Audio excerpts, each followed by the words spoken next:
The LA fires have been devastating. Entire communities uprooted, lives forever changed, and a beautiful city left in ruins. But out of the ashes comes something unexpected, a statistic that's turning heads. While the fires rage on, faith in one of the most predominant Democrat narratives of the last 40 years seems to be burning out. Turns out, people aren't buying the climate doomsday story like they used to. Even CNN, yes, that CNN, has picked up on this fascinating shift. I don't think Americans are making this connection. And the way we can see this in right here and now, take a look at the monthly change in Google searches. Look at the searches for wildfire, up 2,400%. My goodness gracious. This is the most amount of people searching for wildfires ever, going back since Google Trends began back in 2004. But look at climate change. Look at the change. It doesn't go hand in hand with wildfires. It's actually down. It's down 9%. And I also looked in California. There has been no increase in the number of searches for climate change. So the bottom line is this.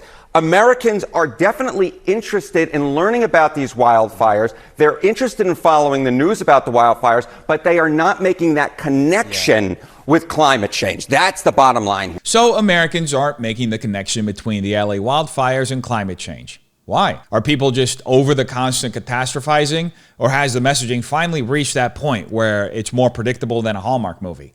After decades of being told that everything from your breakfast bacon to your Netflix binge is ruining the planet, maybe folks are starting to wonder if they're the problem or if the problem is just one big grift. And honestly, can you blame them? It's hard to take imminent doom seriously when the guy warning you about rising sea levels is building a beachfront mansion. But this isn't just a PR blunder. It's the culmination of something much bigger. To figure out why people are tuning out, we have to go back to the beginning. How did climate change go from a niche scientific idea to the fear factory it is today? When did it stop being about the planet and start being about lining pockets, grabbing power, and guilt-tripping everyone with a car? Spoiler alert, this story has all the twists and turns of a soap opera minus the commercial breaks. So let's rewind the tape and figure out how we got here. Now, long before greenhouse effect became a political buzzword, back in the 19th century, Joseph Fourier, a French physicist, was probably the first guy to look at Earth's atmosphere and say, wait a minute, this thing works like a blanket. Fourier figured out that while sunlight heats the Earth, not all that heat escapes back into space, thanks to gases in the atmosphere trapping some of it. Revolutionary stuff for the 1820s and way less controversial back then. Now, fast forward to 1896 and we've got this guy, Svante Arrhenius, a chemist. Arrhenius is the first person to figure out that putting CO2 into the atmosphere could make the Earth warmer.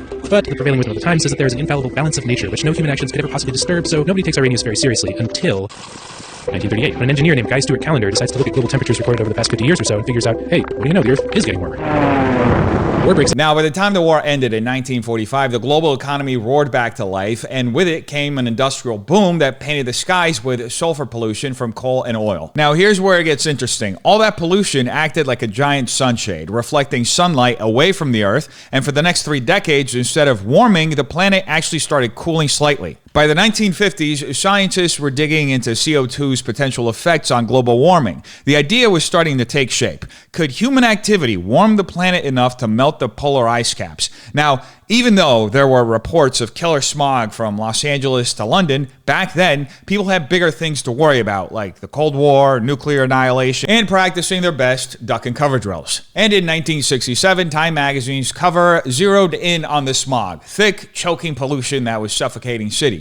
But just 3 years later, the narrative had already shifted. News reports began warning of a coming ice age, with cooling trends fueling speculation that the planet might be headed for a deep freeze. One decade, it's smog and warming. The next, it's cooling and glaciers. It's like the climate narrative couldn't decide on a theme. This back and forth seemed to only grow in speed as the 1970s roared on. The phrase global warming makes its first appearance in a 1975 research paper. Temperatures keep rising throughout the 80s, and 1988 is the hottest year ever recorded to that point. This gets people's attention, and global warming starts to enter mainstream public awareness for the first time. Human activities are changing the atmosphere. We face a global environmental crisis. The global threat of climate change. Yes, that's Margaret Thatcher, one of the first world leaders to speak out about climate change. Interesting, right? And just like that, science has become a political tool to wield against you and your God-given freedoms. Then in 1995, a group of scientists with the Intergovernmental Panel on Climate Change dropped a bombshell. They publicly declared there was a discernible human influence on global climate. Translation, humans were officially getting blamed for warming the planet. It was like getting caught red-handed at the thermostat. And for the first time, the scientific community wasn't just raising eyebrows, they were publicly pointing fingers. By 2001, they doubled down, predicting that 21st century warming would make the 20th century look like sweater weather. Cue the panic. And right on time, in 2006, Al Gore showed up with an inconvenient truth to crank the alarm bells to 11. Think PowerPoint presentation meets apocalyptic documentary. Gore wasn't just presenting data. He was putting humanity on trial, and spoiler alert, we were all guilty. In 1992, they measured this amount of melting in Greenland. 10 years later, this is what happened. And here's the melting from 2005. Tony Blair, scientific advisor, has said that because of what's happening in Greenland right now, the maps of the world will have to be redrawn. If Greenland broke up and melted, or if half of Greenland and half of West Antarctica broke up and melted, this is what would happen to the sea level in Florida. This is what would happen to San Francisco Bay. A lot of people live in these areas. The Netherlands, one of the low countries, absolutely devastating. The area around Beijing, that's home to tens of millions of people. Even worse, in the area around Shanghai, there are 40 million people. Worse still, Calcutta, and to the east, Bangladesh, the area covered includes 60 million people. Think of the impact of a couple 100,000 refugees when they're displaced by an environmental event. And then imagine the impact of 100 million or more. Here's Manhattan. This is the World Trade Center memorial site. And after the horrible events of 9/11, we said never again. But this is what would happen to Manhattan. They can measure this precisely, just as the scientists could predict precisely how much water would breach the levees in New Orleans. The area where the World Trade Center memorial is to be located would be underwater. Gore sure laid it on thick. Ice melting, maps redrawn, cities underwater. Dude even managed to slip a 9/11 reference in there. It was like watching a trailer for the apocalypse, only with fewer explosions and more PowerPoint slides. But here we are, nearly 2 decades later, and spoiler alert, most of it never happened. First, Greenland. Gore showed us those ominous melting ice shots predicting catastrophic sea level rise, but let's get real. Greenland is losing ice about 280 gigatons per year, according to NASA, but here's a kicker. If the entire ice sheet melted, it would raise sea levels by 7 meters. Sounds scary, right? But studies show it would take thousands of years at current melting rates, so unless you're planning to stick around for a millennium, it's not exactly time to start building a boat. And what about Antarctica? Similar story. Yes, it's losing ice, but not the instant Atlantis pace Gore implied. Since 2006, global sea levels have risen by about 3.6 millimeters per year, or roughly 1.5 inches total. That's right. Barely enough to wet your socks. Now let's talk cities. Gore said places like Manhattan, San Francisco, and Shanghai would be underwater by now. Guess what? They're not. Manhattan's World Trade Center Memorial, still dry. The Netherlands, still above sea level, thanks to centuries of Dutch ingenuity. Turns out humans are pretty good at adapting when we're not busy panicking over exaggerated PowerPoint animations. And what about his other claims? Remember the drowning polar bears?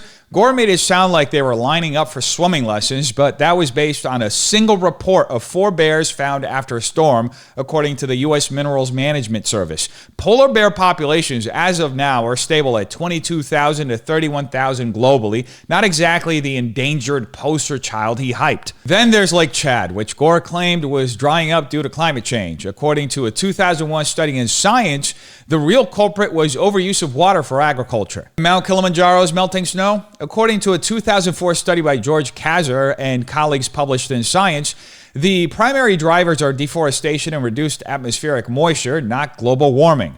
The study highlighted that local factors like the disruption of the water cycle due to loss of surrounding forest cover played a much larger role in the shrinking ice cap. Turns out Kilimanjaro's ice wasn't the climate martyr Gore made it out to be. It was more a case of poor local land management meeting natural variability. But here's where things get really awkward. There's evidence that some ice caps are actually coming back, throwing a serious wrench into the whole meltdown narrative.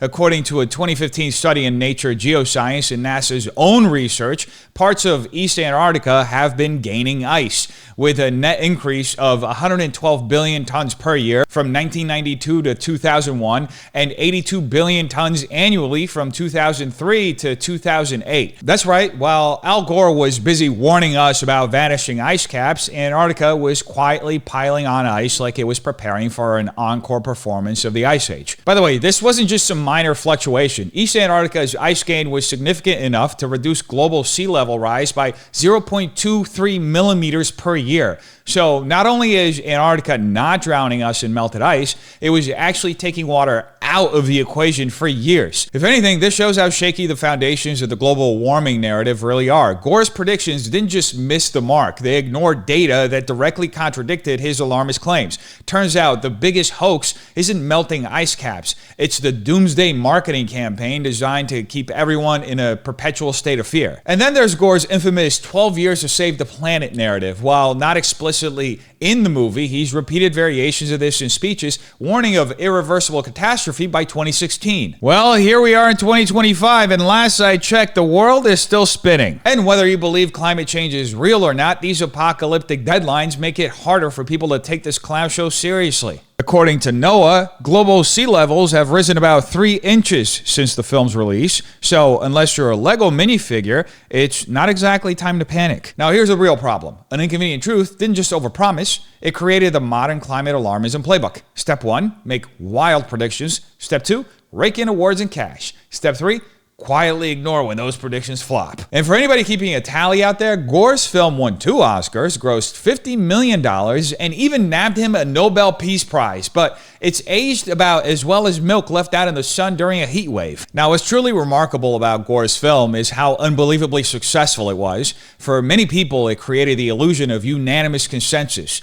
no room for dissenting opinions. For normies like myself, it felt like an open and shut case. No need for further research because it presented convincing data with an incredibly strong emotional appeal. But the reality, far different. In fact, Gore's documentary was labeled as scientific misinformation almost immediately after its release. In 2007, the year that Gore received his Nobel Peace Prize, his film was at the center of a court case around misinformation and scientific propaganda in schools. You see, in 2006, the governments of England, Scotland and Wales launched initiatives to distribute films about climate change to be shown in secondary schools, one of these films being An Inconvenient Truth, which was accompanied by a guidance note. This distribution was opposed by a group of people who claimed that An Inconvenient Truth contained a multitude of scientific errors and was politically motivated, and thus that the distribution of the film to schools amounted to political indoctrination of children. This opposition culminated in Dimmock versus Secretary of State for Education and Skills in the UK's High Court. A judge had to rule, in consultation with the scientific literature, was An Inconvenient Truth accurate? In other words, did it represent the scientific mainstream?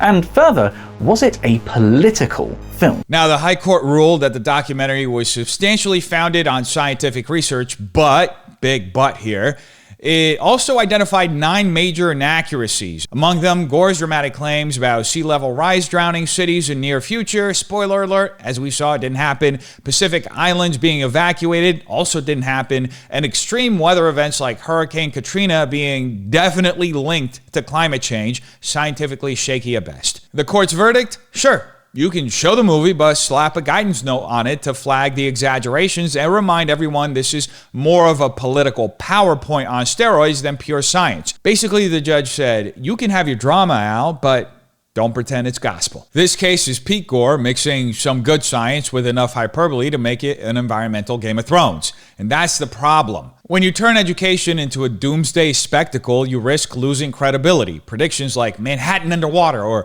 islanders fleeing for their lives haven't just aged poorly, they've fueled skepticism about the entire climate conversation, ultimately undermining the goals of the climate movement. It's kind of like cutting off your balls and not telling yourself that you cut off your balls and only realizing like a decade later when you can no longer have kids because you realize that you cut off your balls. Not sure if this is a good analogy, but best I can think of at 3 in the morning. Needless to say, climate change had gone full politics, with policies like the Kyoto Protocol and the Paris Agreement hailed as global milestones in tackling climate change. The Kyoto Protocol, signed in 1997, was the first major international effort to reduce greenhouse gas emissions, though critics argue its targets were uneven and many countries failed to meet their commitments. Fast forward to 2015 and the Paris Agreement aimed aimed for a more unified front, with almost every nation agreeing to limit global warming to below 2 degrees Celsius. But here's a twist. While these conferences generated plenty of headlines and handshakes, the actual impact of these agreements often falls short, with many countries either missing their goals or finding loopholes to continue business as usual. It's like organizing a team meeting where everyone agrees to try harder without setting clear consequences for slacking off. Virtue signaling, like everything else on the left. Now, while saving the planet sounds noble, it's also a multi-billion-dollar industry. We're talking renewable energy initiatives, carbon markets, greenwashing campaigns, and activist movements that all intersect at the crossroads of dollars and influence. And when we talk about climate change as an industry, the renewable energy sector is front and center. According to the International Energy Agency, global investment in renewable energy hit $1.7 trillion in 2022, surpassing fossil fuels for the first time in history. Solar energy alone accounted for over half of the investment. And then there's the carbon trading market, which essentially turns emissions into commodities. The global carbon market was worth $851 billion in 2022, according to Refinitiv. While the idea is to incentivize companies to lower their carbon footprint, critics argue that it often becomes a pay-to-pollute scheme, with corporations buying credits instead of making meaningful changes. And then there's also greenwashing, when companies claim to be environmentally friendly, but in reality do little more than slap a green label on their marketing.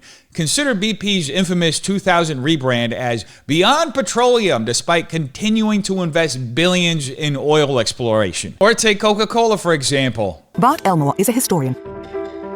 He's the author of a book about Coca-Cola, a bestseller. It retraces the multinational's entire environmental strategy, particularly from the 60s onwards, when plastic began to revolutionize consumer society.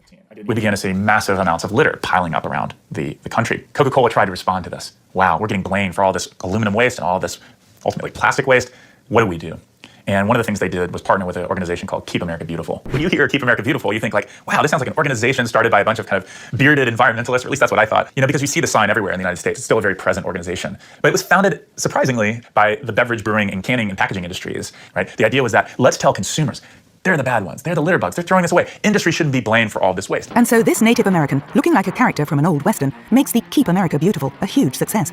Some people have a deep, abiding respect for the natural beauty that was once this country. And this guy throws, in his car, he throws this packaging waste down at his feet, and this great cameraman lifts the camera up towards the crying Indian's face, and there's a tear. And this narrator comes on the screen and says, People start pollution. People can stop it. People start pollution. People can stop it. Right? And it's this message of consumers are the problem, right? Not us industry, but consumers are. Sounds like a familiar strategy, right? Very much like the climate change playbook. You're the problem. You have to change your habits. All these corporations, don't look at what they're doing. They're the nice guys. They're the ones paying for the ads to make you feel guilty about destroying the world. Anyway, another example of greenwashing is the electric vehicle market. Tesla, other automakers, as well as my state here in California, push EVs as the future, but how green are they? Mining lithium for batteries has significant environmental impacts, including water depletion and habitat destruction. A 2021 Nature Communications study highlighted the trade-offs of scaling up EV production, showing that while it reduces emissions, it also creates new environmental challenges. To me, this seems like we're trying to solve a problem we understand relatively well by creating a new one that we have absolutely no idea what it entails. And speaking of having no idea, we've arrived at the activists and nonprofit side of the industry. Greta Thunberg became the face of the young climate movement with her fiery speeches. How dare you? But activism isn't cheap. Organizations like Fridays for Future receive funding from donors, including groups like One Foundation and Climate Emergency Fund, raising questions about who benefits. Meanwhile, large environmental nonprofits like the Sierra Club and Greenpeace also play key roles. While they've achieved significant policy wins, their financial backing from corporate donors, including those in renewable energy, raises questions about potential conflicts of interest. In 2016, for instance, The Guardian reported that Greenpeace received funding from the European Union, potentially influencing its positions on trade agreements. And thus, we've arrived at the climate alarmism. It's the cornerstone of the act now or we're doomed narrative. But the problem with constantly crying wolf is that people eventually stop listening, especially when the deadlines come and go without the disasters they promised. The climate world is littered with failed doomsday predictions. Remember back in 1989 when a senior UN environmental official warned that entire nations could be underwater by 2000 due to rising sea levels? Or as we saw just a moment ago, Al Gore's infamous An Inconvenient Truth, where he implied we had until 2016 to avoid catastrophic consequences. Fast forward, and Manhattan's still not Atlantis. Sure, sea levels are rising, but nowhere near the apocalyptic levels predicted. Well, how about the ice-free Arctic? Oh, wow. Scientists in 2007 warned that summer ice in the Arctic could disappear entirely by 2013. According to NASA, Arctic ice has declined significantly, but it's still there. Year after year. Now here's a playbook. Use fear to motivate action. News outlets have perfected this with dramatic language and imagery. Headlines like, "The planet has 12 years left to save," or "Code Red for Humanity" pop up frequently. The media doubles down with images of raging wildfires, starving polar bears, and massive floods. While these events are real, the hyperbolic framing often exaggerates the scale or timeline of the crisis. Take wildfires, for instance. Many reports focus on their increasing intensity due to climate change, so they often ignore the role of poor forest management, natural cycles, bad infrastructure planning, electrical wire failure, and you guessed it, arsonists. Those are a thing now in LA. Anyway, a 2020 study in Earth's Future found that fire suppression policies and invasive species also play a major role. Or hurricanes. Media coverage frequently links increasing hurricane intensity directly to climate change. While warmer oceans can contribute to stronger storms, the Intergovernmental Panel on Climate Change itself acknowledges that long-term trends in hurricane frequency are still uncertain. And here's the problem. When the climate movement leans too hard on fear and missed predictions, it loses credibility. A 2022 Pew Research study found that trust in climate messaging is declining, with many people reporting climate fatigue. People tune out when the world-ending deadline keeps getting extended like a bad credit card bill. But the biggest casualty of the politicization of climate change is science. Once the realm of discovery, science has now become a battlefield for ideological narratives. It's no longer just about saving the planet. It's about who controls the conversation, who profits, and who gets silenced when they step out of line. And climate change isn't just an environmental issue anymore, it's a political rallying cry. Democrats have used it as a platform centerpiece. Just take a look at John Kerry or AOC, for example, who framed the climate crisis as a World War II level emergency requiring sweeping government intervention. Insane! Whether it's the Green New Deal or massive subsidies for renewable energy, the narrative is clear. Climate change is the ultimate political weapon to push agendas. Well, what's the problem with that? Well, the framing often oversimplifies the issue and alienates anyone who dares to question the solutions proposed. Instead of fostering dialogue, it creates division, branding skeptics as climate deniers rather than engaging with their concerns. Add to that the wokeification of science, and you have a recipe for disaster. For example, organizations like the American Geophysical Union have made climate activism part of their official mission statements. Critics argue this shift compromises objectivity, turning science into advocacy. This goes beyond the climate change is real or not conversation. This is about how the narrative gets shaped. When scientific funding is tied to specific outcomes, or when dissenting voices are silenced, it raises serious questions about the integrity of the process. Which brings us to the real harm that's being done to the scientific community: the suppression of dissent. Scientists like Dr. Judith Curry, a former chair of Earth and Atmospheric Scientists at Georgia Tech, and Dr. Richard Lindzen, a former MIT professor, have openly challenged mainstream climate narratives. Both have faced intense backlash, with Lindzen calling the current climate consensus an absurdity based on flawed models. So I wrote a series of several essays that were originally posted on Climate Audit, and these went viral, picked up by the mainstream media, including the New York Times. And I was, spouting common sense things, saying that scientists need to be more transparent, make their data publicly available, need to be honest about uncertainties and what we don't know. And finally, that they need to be respectful of people who disagree with them.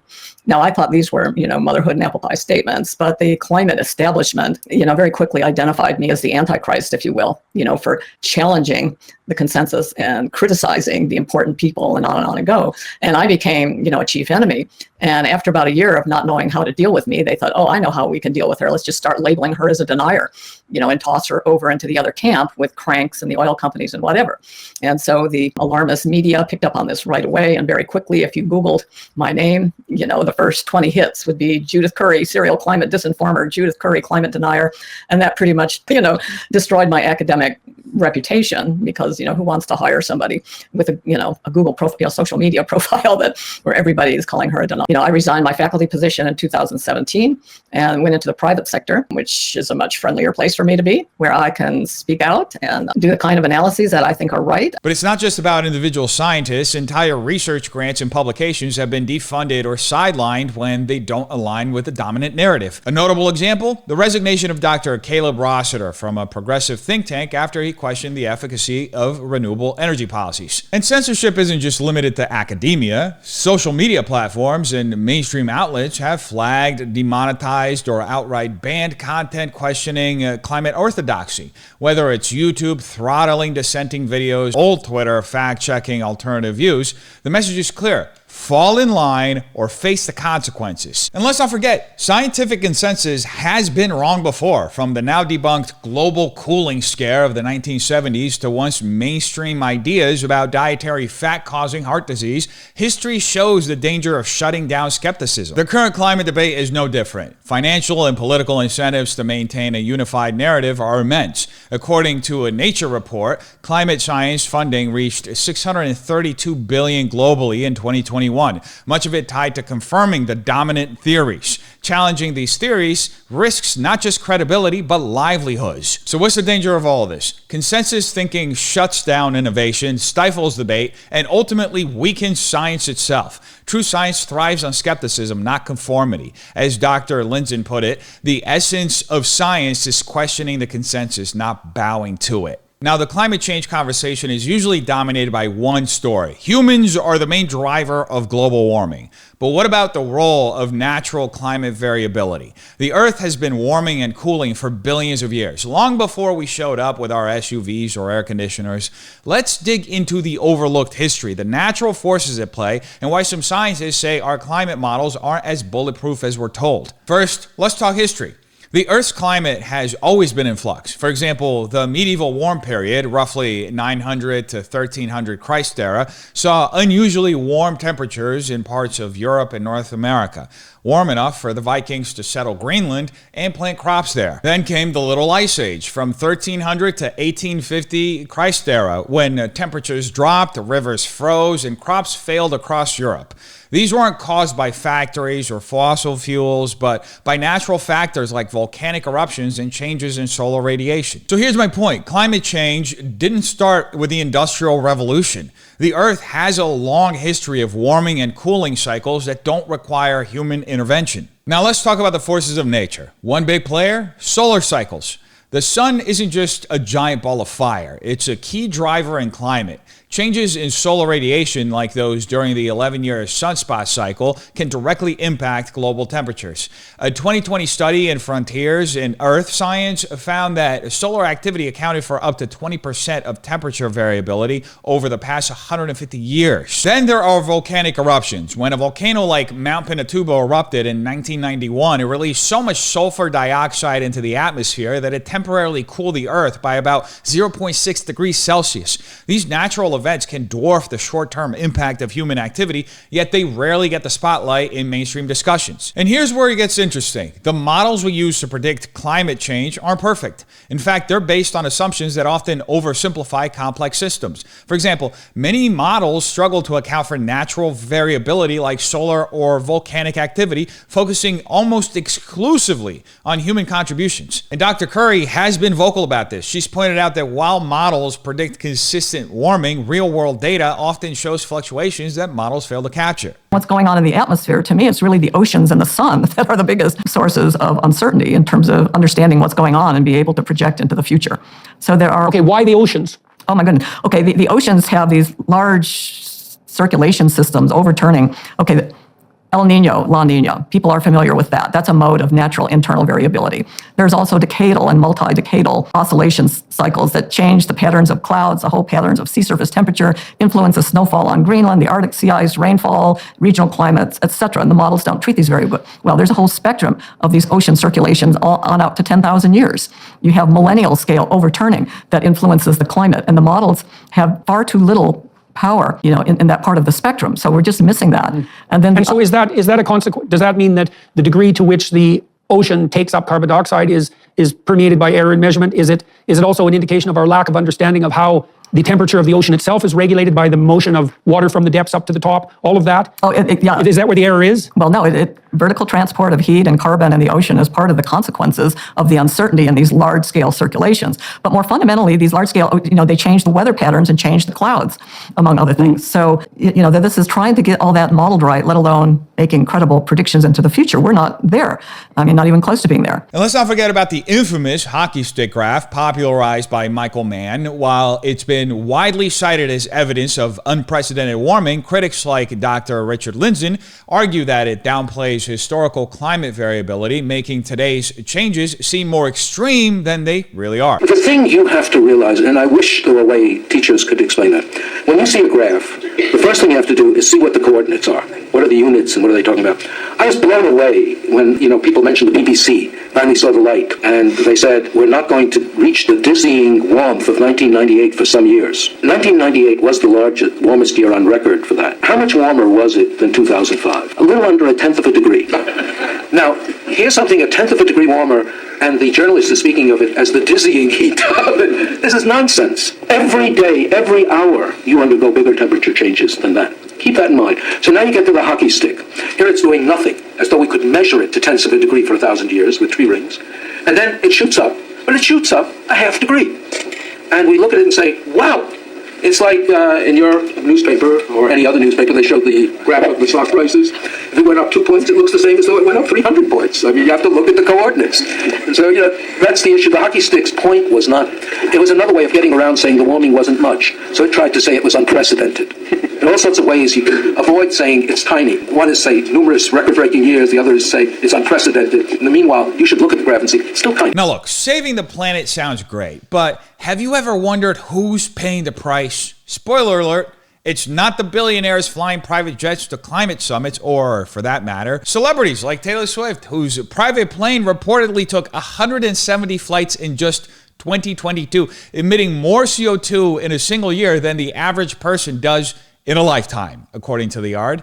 While the rest of us are told to cut back on meat and carpool and use paper straws, the elites are living the high life, quite literally. Now let's talk about how climate policies hit different groups, because not all carbon footprints are created equal. Take developing nations, for example. Countries in Africa, Asia, and Latin America often bear the brunt of international climate goals, forced to limit their industrial growth while wealthier nations keep pumping out emissions. A report by Oxfam revealed that the richest 1% of the global population emits more than twice as much CO2 as the poorest 50%. Meanwhile, policies like carbon taxes can disproportionately affect low-income families. A 2021 OECD study found that carbon pricing often raises the cost of essentials like energy and transportation, hitting those at the bottom of the socioeconomic ladder hardest. It's working families that it affects, not the Taylor Swifts of the world. It's like handing out fines to the people least able to pay them. Next, let's talk about the promises of green energy and when those promises fall flat. Remember Germany's Energiewende, however you say it? The ambitious transition to renewable energy, billions were poured into wind and solar projects, but the result? Sky-high electricity prices and increased reliance on coal during energy shortages. And there's California, a state that's practically synonymous with climate ambition, yet rolling blackouts and unreliable energy grids have become the norm as the state pushes harder on renewables. According to a 2020 report from the California Independent System Operator, the reliance on solar and wind power without adequate storage solutions has left the grid vulnerable during peak demand. And let's not forget about the mining required for green tech. Extracting lithium, cobalt, and other materials for EV batteries has devastating environmental and social impact. A 2019 report by Amnesty International revealed widespread human rights abuses in cobalt mines in the Democratic Republic of Congo, including child labor. Finally, let's address the elephant in the room: globalist agendas. International climate agreements like the Paris Accord sound great on paper, but they come with strings attached. Critics argue that these agreements often infringe on national sovereignty, dictating energy policies and economic strategies from a global level. Take the concept of climate reparations, for instance. In 2022, COP27 introduced the idea of wealthier nations paying developing countries for climate-related damages. It raises serious questions about accountability and enforcement. Who decides how much is owed, and what guarantees are there that funds will be used effectively? And let's not ignore the World Economic Forum's infamous "you'll own nothing and be happy." Pretty sure the reason why he's smiling is because he's got a gun pointed to his head. While not directly about climate change, it encapsulates the growing unease about centralized global policies that prioritize control over individual freedoms. And guess what? Ever since it became politicized, climate change has been used as a weapon for control. Now, I know we went on quite the journey, folks, but what does this all mean? Climate change started as a call to protect the planet, and like many things of this world, a noble cause we could all get behind.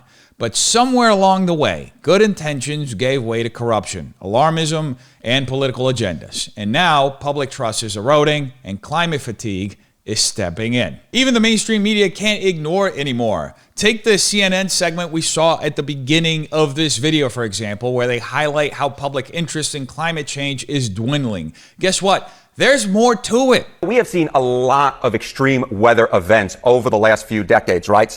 Hurricanes, heat waves, wildfires. You might expect that Americans worry about climate change would climb. Climate change worry a lot. You go back to 1991, it was 35%. Now, it was a little bit higher in 2007, a little bit higher in 2022. But look at this. In 2023, the last time we have data, 39%. That is not statistically significantly different from this 35% back in 1991. So despite all these extreme weather events, Americans are really no more worried about climate change than they were, what is that, now nearly 35 years ago? I mean, there's just no real trend line here, Mr. Berman. So the question is why? Why? Why are they not really worried a lot about climate change? It might be because they feel like there's not a whole heck of a lot they can do. So climate change, humans contribute a great deal. Wow. Again, there's no real trend line here over the last few years. 2019, 49%, 2020, 49%, 2023, 46%, 2024, 45%. That's actually down 4 points from where we were back in 2019. And so less than a majority of Americans believe that humans contribute a great deal to climate change. So the bottom line is that is a big reason why they don't worry a lot. They just don't feel like they can do anything about it. So despite decades of dramatic headlines and dire warnings, the sky's gonna fall, we're all gonna die, people aren't buying it like they used to, huh? Why?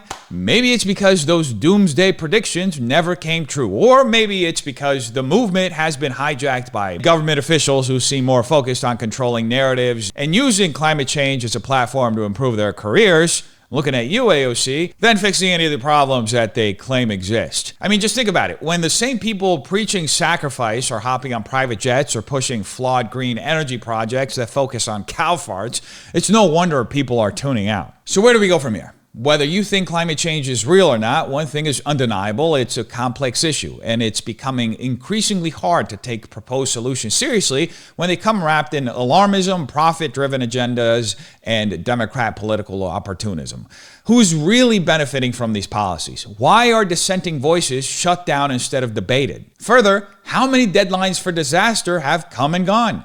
How often are the people pushing drastic changes the least affected by them? If the narrative is so solid, why does it need censorship to survive? At the end of the day, it's up to you and me to question the story we're being sold. Are these solutions about saving the planet or saving face? Stay skeptical, stay informed, and always ask, who's really paying the price? And more often than not, you'll find that when it comes to politicians, you're the one footing the bill. Anyway, you tell me what you think in the comments down below. Have a terrific day. Peace.